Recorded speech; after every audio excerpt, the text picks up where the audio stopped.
지금은 아이들과 자주 대화를 할 시간이 이렇게 많지가 않은데요. 한국에 오기 전에는 매주마다 주일 예배를 마치고 나면 아이들과 예배 가운데 들었던 말씀을 가지고 나누는 나눔의 시간을 했습니다. 그래서 그 주에 아이들이 들은 말씀에 대해서 돌아가면서 이야기하게 시키고 어떤 것을 느꼈는지 또 어떤 생각을 했는지 또 질문할 게 있으면 질문을 하고 하는 그런 나눔의 시간을 가졌지요. 지금 우리 청년들과 또 구역 모임에서 여러분들 나눔하시듯이 그렇게 아이들과 나눔의 시간을 가졌는데요. 한 번은 아이들과 나눔을 하면서 아주 충격적인 경험을 한 적이 있습니다. 아이들의 이런저런 질문에 답하면서 대화를 나누던 중에 무슨 질문인지 기억이 나지는 않지만 예수님께서 지금 살아계시고 앞으로 천국에 가면 눈으로 뵐 수 있을 뿐만 아니라 그 예수님을 손으로 만질 수도 있고 안을 수도 있고 뺨도 서로 이렇게 비빌 수도 있을 것이다. 이런 이야기를 아이들에게 해주었습니다. 그랬더니 이 아이들이 정말 상기된 얼굴로 그 순간을 기대하면서 그때를 떠올리며 상상하며 얼마나 기쁜 표정을 짓는지요. 굉장히 생생하게 기뻐하는 그 모습, 그 얼굴 표정이 제게는 상당히 인상 깊게 남았습니다. 그 순간에는 그냥 흐뭇한 마음만 들었습니다. 그리고는 얼마 시간이 지나지 않아 제가 운동 겸 또 산책 겸 이렇게 한적한 길을 걸으면서 하늘을 올려다보는데 그 순간에 아이들의 그 표정이 떠오르는 거예요. 그러면서 갑자기 문득 예수님께서 지금도 저 하늘 어딘가에서 살아계실 텐데라는 생각이 새삼스럽게 들기 시작하는 것입니다. 제가 앞서서 충격적인 생각을 했다, 충격을 받았다 이런 말씀을 드렸는데 여러분 제가 그래도 목사이지 않습니까? 평소에 읽는 책들이 전부 다 신학 서적이고 뭐 신앙 서적이고 또 예수님에 대해서 얼마나 많이 생각을 하겠습니까? 설교 준비를 할 때면 또 얼마나 많이 하나님과 예수님에 대해서 또 성령님에 대해서 교회에 대해서 사실 뭐 24시간 교회에 대한 생각밖에 없다라고 해도 사실 과언이 아닙니다. 그 정도로 주님에 대해서 그렇게 생각을 많이 하면서 살아가는 제가 예수님께서 지금도 살아계시다라는 것이 새삼스럽게 와닿는 이 사실 자체가 굉장히 저에게는 충격이었습니다. 예수님 살아계심을 늘 믿고 살았다라고 생각했지만 정말 실제적으로 믿고 있었는가? 물론 그동안의 믿음 자체를 의심하는 것은 아니지만 그럼에도 불구하고 너무 머리로만 알고 살아가고 있었던 것은 아닌지 예수님에 대해서 그저 별 생각 없이 맹목적으로 믿고 살았던 것은 아닌지 하는 것에 대해서 저 스스로를 돌아볼 수 있는 그런 계기가 되었었지요.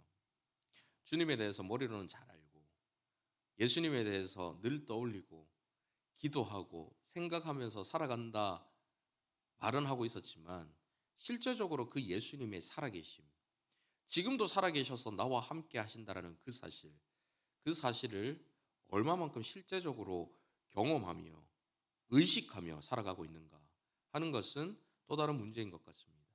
여러분은 어떠십니까? 여러분은 살아가시면서 그 예수님께서 지금도 살아계셔서 여러분과 함께 하신다는 그 사실을 믿으면서 살아가고 계십니까? 예수님께서 다시 사셔서 하늘로 올라가셨다라는 것은 그 예수님께서 지금도 살아계시다라는 것을 의미합니다. 저와 여러분은 책에 갇혀 있는 예수, 십자가 위에서 처절하게 죽임을 당한 예수, 인간이 만들어낸 한 종교의 내러티브 안에 인위적으로 포장되어 있는 허구를 믿는 것이 아닙니다. 그 죽음을 이기시고 다시 사신 예수님, 하늘에 오르시어 지금도 영원 가운데서 그 영원을 살고 계신 그 살아계신 예수님을 믿고 있는 것이지요. 아멘이십니까?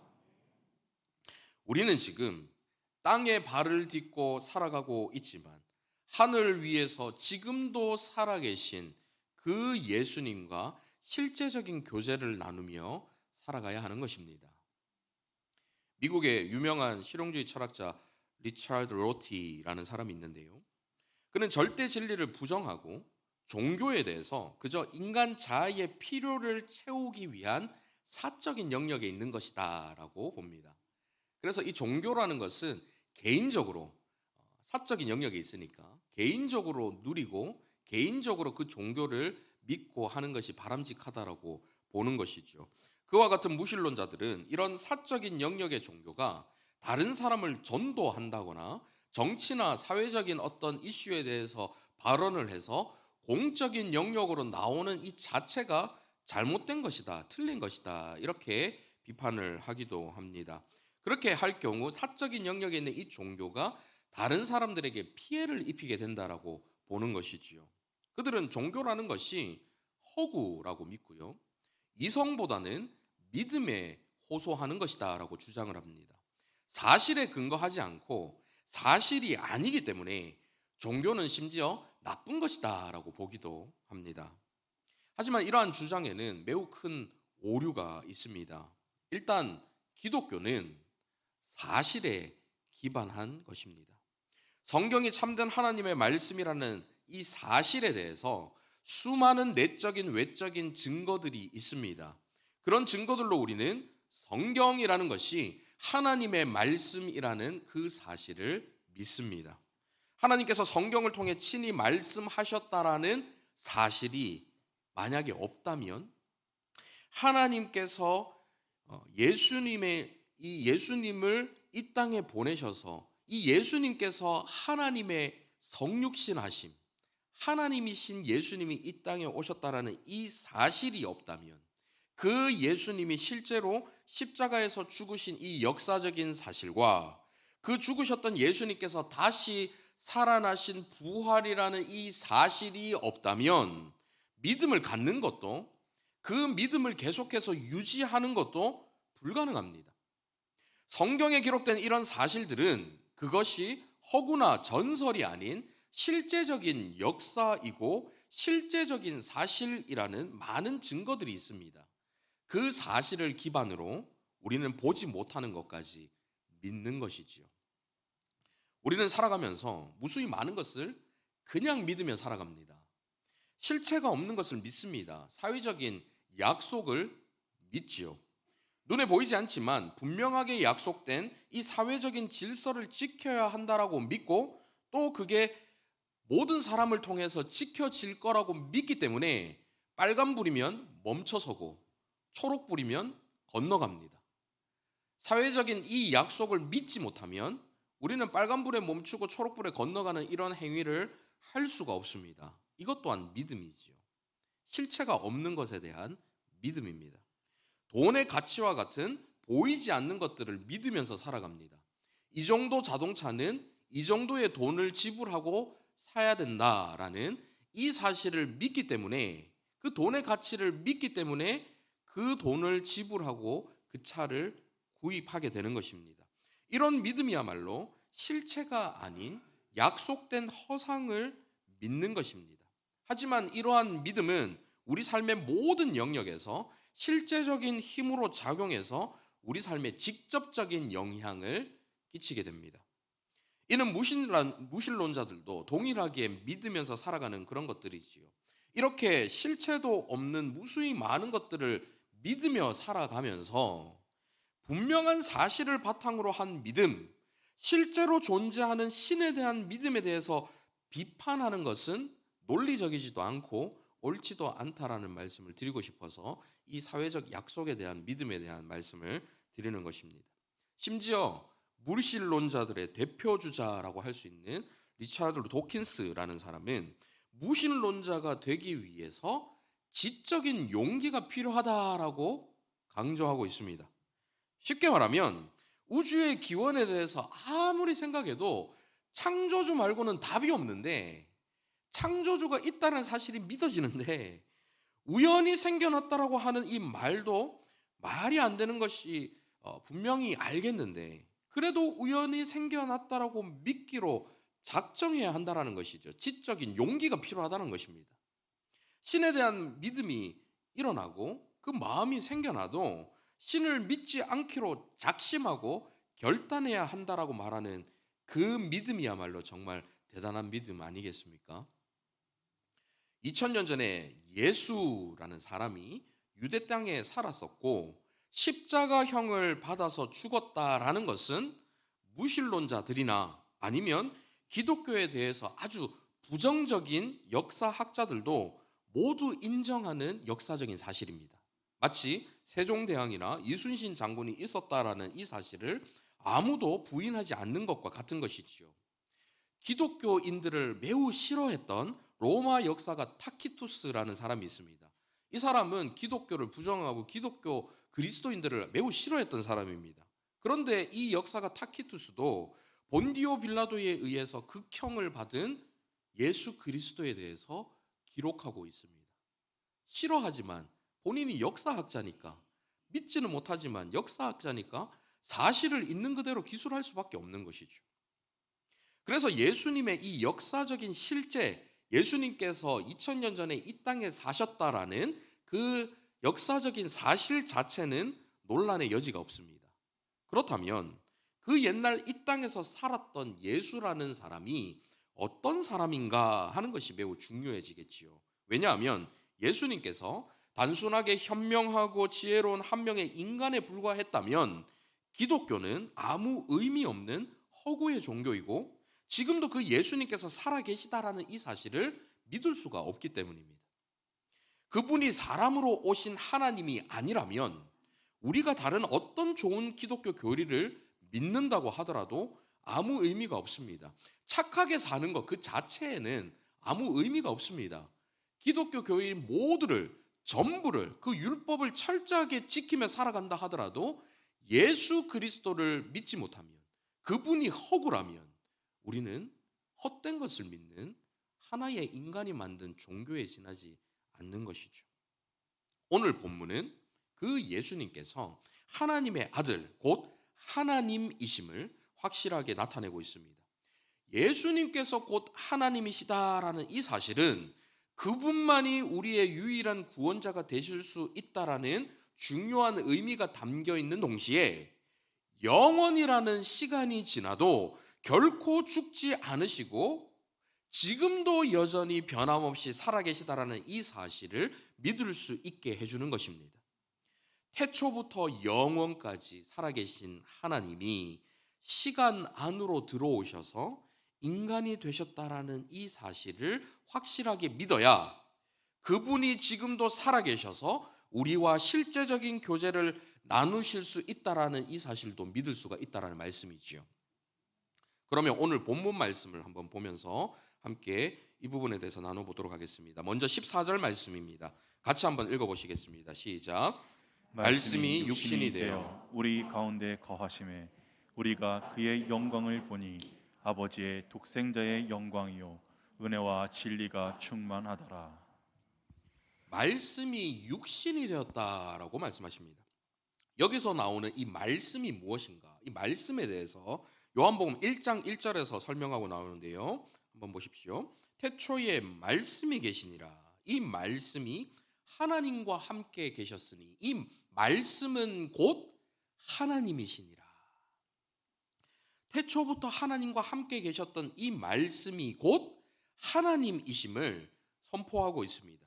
그런데 아까 보셨던 14절에서 이 하나님이신 말씀이 육신이 되었다라고 나오지요. 여기서 육신이라는 것은 영어 단어를 말씀드려서 좀 죄송하긴 하지만 좀 선명하게 구분이 되기 때문에 단어를 한번 설명드리면 body라고 하는 몸이라는 단어보다 더 구체적이고 노골적인 flesh, 살이라는 표현을 여기에 씁니다. 마치 고깃덩이 같은 아주 노골적인 살을 의미하는 그런 단어이지요. 우리와 동일한 살을 가진 인간의 몸으로 오셨다라는 것을 강조하는 것입니다. 그러면서 우리 가운데 거하셨다라고 말씀하고 계시지요. 여기서 거하다라는 단어의 원래 뜻은 성막 또는 텐트를 의미하는 것입니다. 텐트라는 것은 영원한 처소가 아닙니다. 고정적인 그런 처소가 아니죠. 금방 옮겨 다니는 그런 처소이죠. 그래서 잠시 이 땅에 왔다가 죽으면 사라지는 인간의 육신과 이 유한한 인생을 장막 또는 텐트로 비유할 수 있는 것입니다. 영원이신 분이 우리 가운데 텐트를 치고 유한한 인간으로 같이 사셨다라는 의미이지요. 또한 이 장막 텐트라는 것은 구약의 성막과 같은 의미의 단어입니다. 구약의 성막이라는 것이 여러분 어떤 것입니까? 하나님의 그 영광이 충만하게 임하는 곳, 하나님의 임재가 임하는 곳이 바로 구약의 성막이지요. 성막의 영광으로 임하셨던 하나님께서 인간의 육신이라는 이 장막에, 이 텐트에 임재하셨다라는 것을 가리키는 그런 말씀입니다. 예수님은 이사야 7장 14절에 예언된 하나님이 우리 가운데 오셔서 우리와 함께 하신 진정한 임마누엘이십니다. 이 구절을 인용한 마태복음 1장 23절을 한번 보십시오. 보라, 처녀가 잉태하여 아들을 낳을 것이요 그의 이름은 임마누엘이라 하리라 하셨으니 이를 번역한즉 하나님이 우리와 함께 계시다 함이라. 그분은 처녀가 잉태하여 즉 여인의 몸에서 생겨나 육신으로 태어나신 하나님이십니다. 본문 14절 계속 이어서 한번 보십시오. 우리가 그의 영광을 보니 아버지의 독생자의 영광이요 은혜와 진리가 충만하더라. 이렇게 증언하고 있죠. 영광, 은혜, 진리라는 것은 하나님께만 해당되는 단어들입니다. 출애굽기 34장 6절을 한번 보십시오. 여호와께서 그의 앞으로 지나시며 선포하시되 여호와라 여호와라 자비롭고 은혜롭고 노하기를 더디하고 인자와 진실이 많은 하나님이라. 여기서 여호와 하나님의 인자와 진실이라는 것이 바로 은혜와 진리와 동일한 하나님의 속성이고 그 은혜와 진리가 본문 14절에서 육신으로 오신 말씀 가운데 영광과 함께 충만하다 표현하고 있습니다. 그러면서 그 영광이 아버지의 독생자의 영광이라고 하시지요. 여기서 독생자라는 것은 기본적으로 하나님께로부터 나신 하나뿐인 아들이라는 뜻입니다. 하지만 이 단어에는 하나라는 의미와 사랑받는 아들이라는 뜻, 그와 함께 유니크, 독특한, 고유의, 특유의라는 뜻을 함께 내포하고 있습니다. 그래서 어떤 학자들은 하나뿐인 아들이라는 이 독생자라는 표현보다는 신성과 인성을 함께 지니고 있는 아주 특별하고 유일한 종, 즉 종류로서 하나밖에 없는 아들이라고 해서 어감이 좀 그렇긴 하지만 독종자라고 표현하는 것이 오히려 원어의 뜻을 더 잘 살리고 있다라고 주장하기도 합니다. 우리하고는 차원이 다른 세상의 유일무이한 특별한 분이심을 강조하고 있는 그런 표현이다라고 이야기하는 것이죠. 이렇게 원어에 담겨 있는 모든 뜻을 종합해서 살펴보면 아버지의 독생자라고 하는 것은 하나님께로부터 나신 하나밖에 없고 가장 사랑받는 특유의 특별한 유일한 아들이다라고 할 수 있습니다. 본문 18절을 한번 보십시오. 본래 하나님을 본 사람이 없으되 아버지 품속에 있는 독생하신 하나님이 나타내셨느니라. 14절에서 하나뿐인 특별한 아들로 묘사되었다면 여기 18절에서는 더욱 확실하게 그분이 독생하신 하나님이라고 하면서 예수님이 곧 하나님이신 이 사실을 선포하고 있습니다. 그러면서 본래 하나님을 본 사람이 없는데 아버지의 품속에 계셨고 아버지와 동일한 본질의 하나님이신 독생자께서 이 땅에 육신으로 오신 것을 통해서 그 아버지 하나님을 사람들이 직접 볼 수 있게 된 것입니다. 하나님은 너무 거룩하셔서 죄인인 우리가 보는 즉시 죽을 수밖에 없습니다. 하나님과 친구처럼 대화했다라는 모세 역시도 하나님을 직접 보지 못했습니다. 겨우 하나님의 영광의 그 뒷모습 또는 그림자 정도나 보았다라고 할 수 있을 정도이죠. 거룩하신 하나님에 비해서 인간은 거룩이라고는 그 안에서 찾을 수가 없는 존재입니다. 인간이 하나님의 거룩한 수준으로 높아져서 우리가 우리의 힘으로 높아져서 그 거룩하신 하나님을 만나거나 그 하나님을 사랑하는 것은 불가능합니다. 우리에겐 그런 능력이 없습니다. 그렇기 때문에 이기적이고 육신적인 이 사랑의 수준에서 만나야 하는 불가피한 상황 가운데 하나님께서 직접 이 낮은 땅으로 내려오실 수밖에 없었던 것이지요. 다시 말하면 하나님을 사랑하기 위해서는 하나님에 대해 알아야 하는데 하나님 수준에서 영적인 사랑을 나누기에는 인간의 수준이 너무 떨어지니 하나님께서 자신을 한없이 낮추셔서 인간의 눈높이에 맞춰주신 것입니다. 그래서 인간이 그 낮은 수준의 사랑으로 그 인간의 낮은 수준의 시각으로 볼 수 있는 그 아름다움만 바라보며 사랑할 수 있도록 인간으로 오신 그 하나님을 사랑할 수 있도록 하신 것이지요. 이것이 바로 성육신의 이유 중에 하나이고 이를 통해서 우리를 향하신 하나님의 그 사랑이 얼마나 큰 것인가를 알 수가 있는 것입니다. 이렇게 이 땅에 인간으로 오신 덕분에 사람들은 예수님을 통해서 하나님을 볼 수 있게 되었습니다. 요한복음 14장 7절에서 예수님께서 말씀하십니다. 너희가 나를 알았더라면 내 아버지도 알았으리로다. 이제부터는 너희가 그를 알았고 또 보았느니라. 그 말씀을 듣고 빌립이 말합니다. 빌립이 이르되 주여 아버지를 우리에게 보여주옵소서 그리하면 족하겠나이다. 9절 같이 한번 읽어보실까요? 시작. 예수께서 이르시되 빌립아 내가 이렇게 오래 너희와 함께 있으되 내가 나를 알지 못하느냐. 나를 본 자는 아버지를 보았거늘 어찌하여 아버지를 보이라 하느냐. 예수님을 본 자는 아버지 하나님을 보았다라고 친히 말씀하고 계십니다. 하늘에 계신 하나님은 영이시기 때문에 누구도 볼 수가 없고 그 거룩하신 영광으로 인해서 죄인이 보는 순간 죽을 수밖에 없지만 그 찬란한 하나님의 신적인 영광을 그 놀라우신 거룩한 영광을 인간의 육신으로 가두어서 인간의 육신으로 가려서 인간이 감당할 수 있는 부분까지만 보일 수 있도록 하나님의 그 찬란한 영광을 있는 그대로 보면 우리의 눈이 멀어버릴 수밖에 없는데 그 찬란하신 영광을 인간의 육신에 가두어 숨겨서 가려서 인간이 감당할 수 있는 범위 안에까지만 그 부분까지만 그 차원까지만 보여주신 분이 바로 우리 예수님이십니다.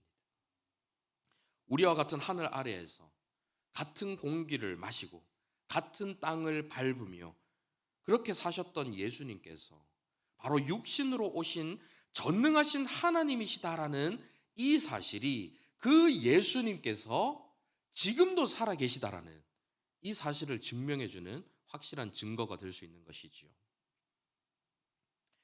예수님께서 지금도 살아계시다는 것에 대한 두 번째 증거는 바로 그분의 부활과 그분의 승천입니다. 첫 번째 증거가 예수님께서 하나님이시다라는 것이 예수님께서 지금도 살아계신 첫 번째 증거라고 한다면 두 번째 증거는 그분의 부활과 승천이라고 할 수 있지요. 예수님의 부활과 승천을 직접 본 사람들은 지금 이 시대에는 아무도 없습니다. 하지만 어떻게 그것이 사실이라고 믿을 수가 있을까요? 복음서와 다른 신약 성경을 통해서 우리는 알 수가 있습니다. 그렇다면 이 복음서나 신약 성경이 믿을 만한 자료라는 것은 우리가 어떻게 알 수 있을까요? 고대 문서가 진짜냐 아니냐 그 진위를 판별하는 기준이 있습니다.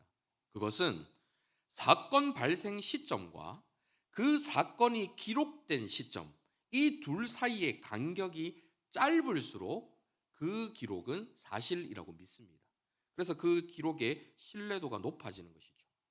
목격자가 생존해 있는 시기에 기록되었다라면 거짓일 가능성이 매우 희박합니다. 왜냐하면 그 목격자가 그 사실에 대해서 증명하고 증언할 수 있기 때문입니다. 그리고 이 기록물 또는 사본의 양이 많을수록 그 신뢰도가 높습니다. 한 가지 사실에 대해서 한 사람뿐만 아니라 여러 사람이 동일한 이야기를 한다 하면 이것이 역사적인 사실이라고 믿을 수 있는 그 신뢰도가 훨씬 더 높아지는 것이지요. 앞서서 그 시기, 발생한 사건 시점과 기록한 시점이 짧을수록 마치 일기를 오늘 저녁에 쓰는 것과 오늘 일어난 일에 대해서 한 달 후에 쓰는 것, 오늘 저녁에 쓰는 것이 훨씬 더 내용도 많아지고 신뢰도도 높을 수밖에 없지 않겠습니까? 그것처럼 짧은 시점에 기록된 것이 신뢰도가 높아지고 이 한 가지 사실에 대해서 여러 사람이 기록하였다면 그 신뢰도가 더욱 높아진다라는 것입니다. 또한 동일한 사건에 대한 기록의 종류가 많을수록 진짜로 봅니다.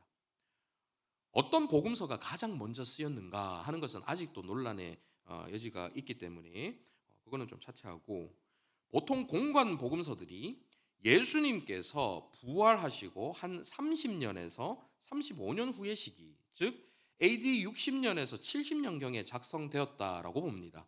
그 시기에는 예수님께서 살아계실 때 예수님에 대해서 직접 들었거나 아니면 예수님을 직접 본 사람들도 충분히 살아 있을 수 있는 시기였습니다. 여러분, 우리나라에 6.25나 심지어는 일제강점기를 기억하시는 분, 아직까지도 살아계시는 분 계시지 않습니까?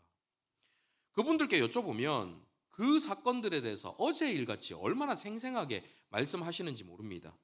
현대 한국 사회 굵직한 사건들에 대해서 조금이라도 다른 내용이 나오면 여러분 얼마나 시끄럽습니까? 왜 그런 논란이 일어나나요? 30년, 40년이 지난 일들이지만 기억하고 있는 사람이 많기 때문입니다. 누군가가 편향된 역사적인 내용을 이야기하며 얼마나 논란이 거세게 일어납니까?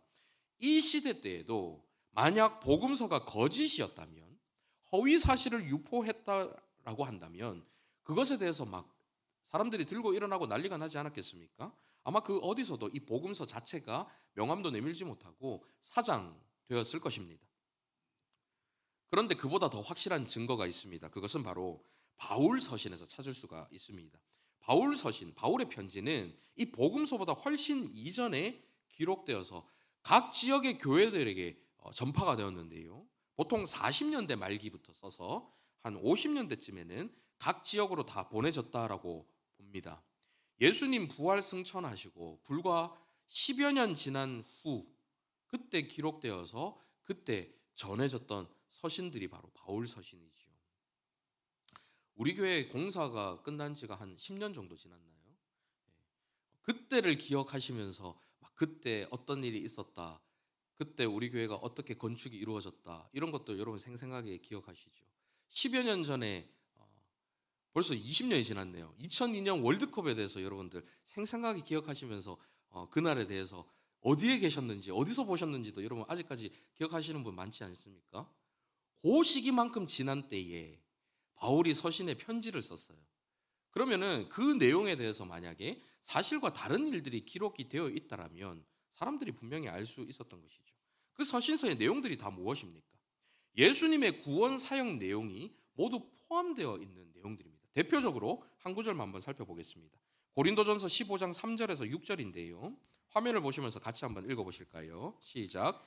내가 받은 것을 먼저 너희에게 전하였노니 이는 성경대로 그리스도께서 우리 죄를 위하여 죽으시고 장사 지낸 바 되셨다가 성경대로 사흘 만에 다시 살아나사 게바에게 보이시고 후에 12 제자에게와 그 후에 500여 형제에게 일시에 보이셨나니 그 중에 지금까지 대다수는 살아있고 어떤 사람은 잠들었으며. 여러분, 만약 이 내용이 지어낸 허구라면 사람들이 받아들였을까요? 바울 사도가 직접 언급하고 있습니다. 부활하신 예수님을 직접 본 사람들이 대다수는 지금까지 살아있다라고요. 이 편지를 쓸 그 당시에는 예수님을 실제로 본 사람들이 많이 살아있던 때였습니다. 그런 사람들이 만약 바울이 편지에 엉뚱하고 허무맹랑한 부활 신화에 대해서 썼다면 그 사람들이 가만히 있었겠습니까? 예수님의 부활 사건은 다른 신화를 인용해서 꾸며낸 이야기가 아닙니다. 역사적인 사실이기 때문에 그 기록에 많은 사람들이 반응을 하게 되는 것이죠. 그 부활에 대한 기록은 실제로 그 부활을 목격한 사람들이, 그것도 한두 사람이 아니라 수많은 목격자들이 직접 기록한 것들이기 때문에 의심의 여지가 전혀 없는 것입니다. 신약의 기록들을 믿지 못하겠다라고 이야기하는 이유가 믿기 어려운 일들이 많이 기록되어 있기 때문이죠. 여러 가지 기적들. 그 중에 예수님께서 죽었다가 다시 살아나셨다라는 이 부활을 믿지 못하겠다라는 사람들이 많이 있습니다. 이 부활은 지난번 설교에도 제가 말씀드린 것처럼 예수님께서 하나님께서 보내신 메시아이시고 곧 하나님의 아들이심을 나타내는 결정적인 증거가 됩니다. 그래서 많은 사람들이 이 부활에 대해서 반론을 제기합니다. 이 부활만 거짓이라고 증명해내면 기독교라는 이 종교 자체가 와해될 수 있을 것이라는 그 생각 때문이죠. 바울 사도도 이렇게 말했습니다. 고린도전서 15장 14절. 그리스도께서 만일 다시 살아나지 못하셨으면 우리가 전파하는 것도 헛것이요 또 너희 믿음도 헛것이며, 모든 믿음이 헛된 것이 될 만큼 예수님의 부활 사건이 중요하다라는 것이죠. 그러면 예수님께서 정말로 부활하셨다라는 것을 어떻게 알 수 있을까요? 가장 확실한 증거는 아까 읽으셨던 고린도전서 15장을 통해 알 수 있습니다. 바울은 부활하신 예수님을 본 사람들을 구체적으로 그 이름까지 거명하면서 말하고 있습니다.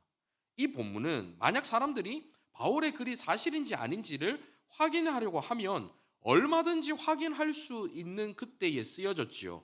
복음서에서도 부활하신 예수님을 봤다라고 하는 그 사람들의 이름들이 많이 있지 않습니까?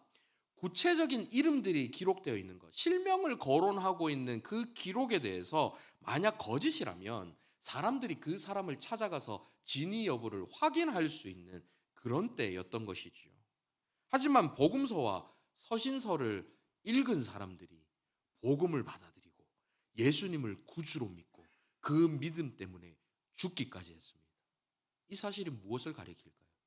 그 시대에 기록된 이 복음서와 이 서신서가 사실에 기반한 사실적 기록이라는 것을 알 수가 있는 것이죠. 또 다른 부활의 증거가 있습니다. 오늘날도 마찬가지지만 사람이 자기가 가지고 있는 신념, 특별히 유대인과 같이 강력한 종교적인 신념을 가지고 있는 사람이 그 신념을 바꾼다라는 것은 결코 쉽지 않은 일입니다. 여러분, 유대인이 어떤 사람들입니까? 쉐마 이스라엘, 이스라엘아 들으라, 우리 하나님 여호와는 오직 유일한 하나님이시니, 유일하신 하나님에 대한 세뇌 교육을 어릴 때부터 철저하게 받으면서 자라나는 그런 사람들입니다. 4살 때부터 하루 3시간씩 모세오경을 통째로 암기하도록 시킨다고 합니다.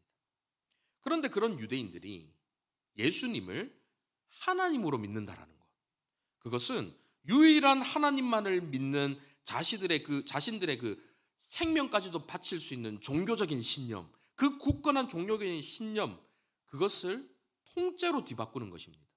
그것은 자신들의 인생 전체를 통째로 부인하는 것과 같은 일입니다. 특별히 사도 바울은 자신의 신념이 너무 강해서 그리스도인들을 박해하고 죽이기까지 하려고 했었던 그런 사람이었죠. 그런 그가 역사상 가장 위대한 그리스도의 전도자가 됩니다.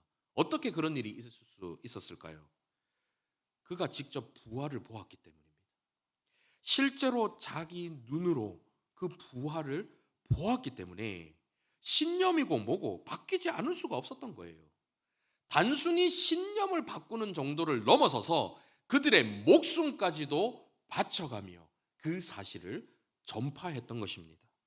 여러분, 옛날 사람들이라고 해서 목숨이 뭐 2개, 3개 있는 게 아니지 않습니까? 때리면 아프고 고통받으면 고통을 느끼고 죽음에 대해서 두려워하면서 사는 것, 그것은 옛날 사람도 똑같습니다. 그런 그들이 어떻게 목숨까지도 아끼지 않고 자신의 목숨을 걸 수 있었을까요? 다른 사람은 그렇다 쳐도 실제로 예수님을 만나고 그 예수님과 함께했던 베드로를 포함한 예수님의 12제자들, 그 제자들이 정말 예수님이 실존 인물이 아니라 허구였다면, 그리고 예수님의 부활이 사실이 아니고 허구였다면, 예수님께서 그냥 하나의 사람이었다면 왜 그를 위해서 그들의 목숨까지 걸었을까요? 그 인간 예수에 대해서 그렇게 제일 잘 아는 제자들이 어떻게 자신의 목숨을 내던질 수 있었겠습니까? 거짓말이 거짓말이라는 사실을 알고도 그 거짓말 때문에 죽을 수 있는 사람은 아무도 없습니다. 내가 지금 주장하고 있는 게 거짓말인 걸 본인이 아는데 이 거짓 때문에 죽을 수 있는 사람은 없어요. 사실이기 때문에 그들이 목숨까지 걸 수가 있었던 것입니다. 하나님의 아들이신 예수님이 이 땅에 사셨다라는 것도 사실이고 십자가에서 죽으시고 그 죽음에서 부활하셨다라는 것도 역사적인 사실이라면 자연스럽게 어떤 결론이 나오게 됩니까? 그 예수님께서 지금도 살아계시다라는 결론이 나오게 되는 것이죠. 예수님은 부활하신 후에 많은 사람들이 보는 가운데 하늘로 올라가셨습니다. 우리 주님은 지금도 살아계셔서 온 우주와 영원한 하나님의 그 나라를 친히 다스리고 계시고 하늘의 지성소에서 우리를 위하여 간구하시며 중보자의 사역을 계속하고 계십니다. 이것이 무엇을 뜻할까요? 예수님께서 지금 살아계시고 저와 여러분의 삶뿐만 아니라 온 우주를 다스리고 계시다라는 이 사실이 무엇을 의미합니까? 저도 솔직히 현실적인 문제들 앞에서 나약해지고 흔들리고 쓰러질 때가 많습니다. 어떤 문제 앞에서 한참 걱정하다가 문득 이런 생각이 드는 거예요. 아니, 믿는다고 하면서 뭐 이런 걸 가지고 걱정하고 있나? 조금만 뜻대로 안 되거나 조금만 내가 계획한 대로 이루어지지 않으면 온 신경을 거기에 다 쏟고 할 때는 저 스스로 그런 생각을 합니다. 아니, 진짜 믿는 사람 맞나? 그런 생각이 들 때가 많습니다. 원인이 뭘까 곰곰하게 생각해 봤습니다.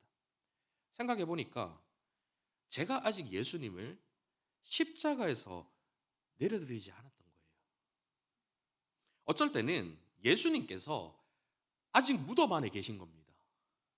아니면 어쩔 때는 예수님께서 저 멀리 하늘에만 계셔서 나하고는 아무 상관이 없는 분으로 계신 거예요. 이럴 때 우리는 어떻게 해야 할까요?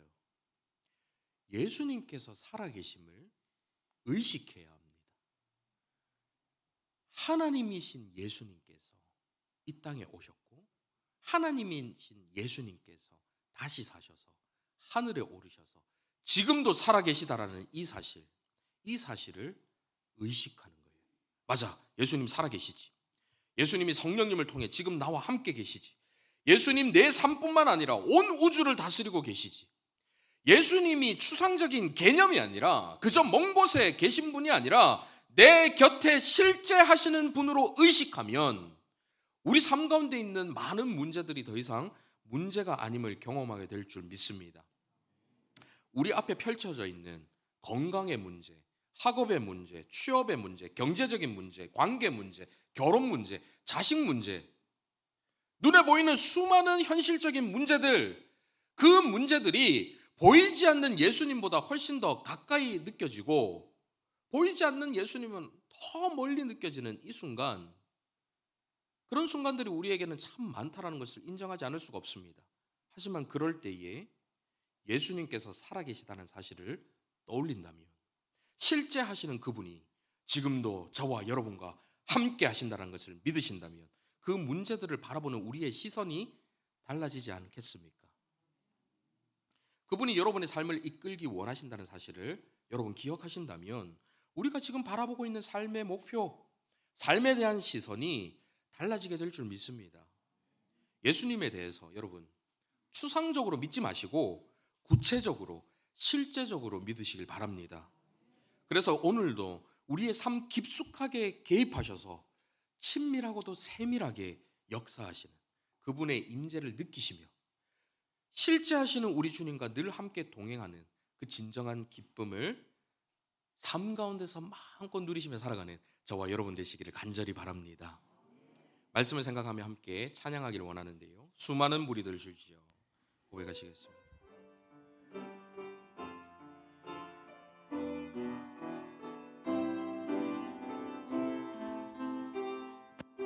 수많은 무리들 줄지어 수많은 무리들 줄지어 그분을 보기 위해 따르네. 그분을 보기 위해 따르네. 평범 평범한 목수이신 그분 앞에 모든 무릎이 꿇어 경배하네. 모든 문제들 하나하나 죽음까지도 힘을 잃고 생명의 근원 되신 예수 이름 앞에 모든 권세들 굴복하네.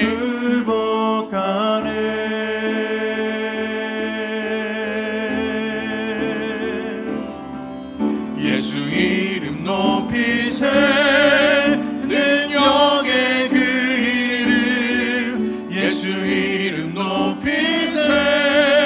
구원의 그 이름 예수 이름을 부르는 자 예수 이름을 믿는 자 예수 이름 앞에 나오는 자 복이 있도다. 나의 계획이 실패하고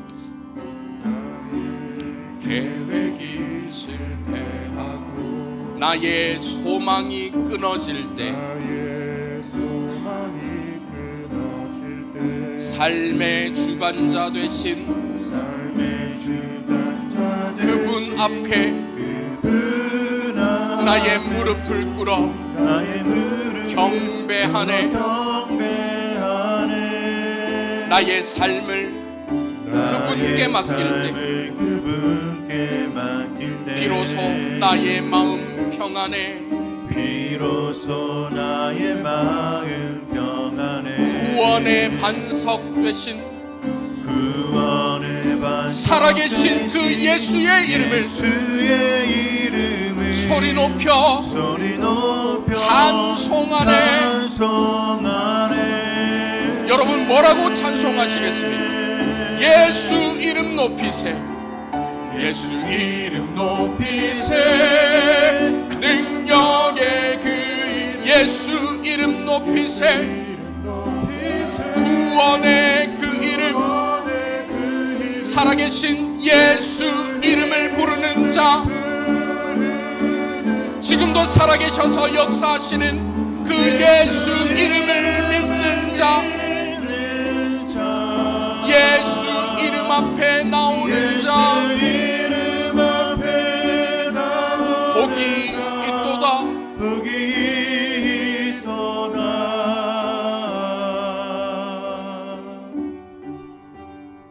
이 시간 말씀을 생각하며 기도했으면 좋겠는데요. 죽음을 이기시고 하늘에 오르신 우리 예수님께서는 지금도 살아계십니다. 우리 주님께서 지금도 살아계시다라는 이 사실을 묵상할 때마다 얼마나 큰 힘이 되는지 모릅니다. 살아가다 보면 안담한 때가 있습니다. 무기력해질 때가 있습니다. 두려울 때가 있지요. 그럴 때 우리 주님 살아계시다라는 이 사실을 떠올리면 그 살아계신 주님께서 나와 함께 하시고 나를 도우시고 나를 힘주신다라는 그 사실을 떠올리면 실제적인 힘과 위로가 우리 가운데 생겨나는 것을 경험할 수가 있습니다. 이 시간 함께 기도하실 때 주님 살아계심을 늘 기억하며 살아가게 하여 주시옵소서. 살아계신 주님과 늘 함께하는 삶이 되게 하여 주시옵소서. 그래서 어떤 상황 속에서도 절망하지 않는 새 힘을 얻게 하여 주시옵소서. 말씀을 생각하며 함께 기도하며 나가도록 하겠습니다. 살아계신 아버지 하나님, 살아계신 아버지 하나님, 예수 그리스도께서 아버지 하나님과 동일한 본질의 하나님이심을 믿고 그 예수 그리스도께서 부활하셔서 하늘에 오르시어 지금도 살아계시다라는 이 사실을 저희들이 믿음으로 고백합니다. 살아계신 주님을 믿음으로 바라보며 살아계신 주님께서 우리 삶 가운데 역사하시는 그 모든 역사하심 저희들이 믿음으로 바라보며 살아갈 수 있도록 인도하여 주시옵소서. 눈앞에 보이는 현실적인 문제가, 눈앞에 보이는 현실적인 어려움이 보이지 않는 예수님보다 더 가까이 있지 않게 하여 주시고, 비록 보이지 않지만 지금도 살아계셔서 역사하시는 그 주님과 동행함을 통해서 어떤 상황 속에서도, 어떤 환경 속에서도, 어떤 문제 앞에서도 저희들이 주님께서 주시는 새 힘을 얻고 그 주님과 당당히 이겨내며 승리하며 살아가는 우리의 인생이 될 수 있도록 주님 역사하여 주시옵소서. 살아계신 아버지 하나님, 다시 사셔서 하늘에 오르신 예수 그리스도께서 지금도 여전히 살아계셔서 저희의 삶에 구체적으로 개입하시고 다스리시고 보살피신다라는 이 사실을 저희들이 늘 기억하게 하여 주시고 늘 경험하는 삶이 될 수 있도록 인도하여 주시옵소서. 그래서 어떤 상황 속에서도 흔들림 없이, 두려움 없이 굳건하게 살아가는 저희 모두가 될 수 있도록 인도하여 주시옵소서.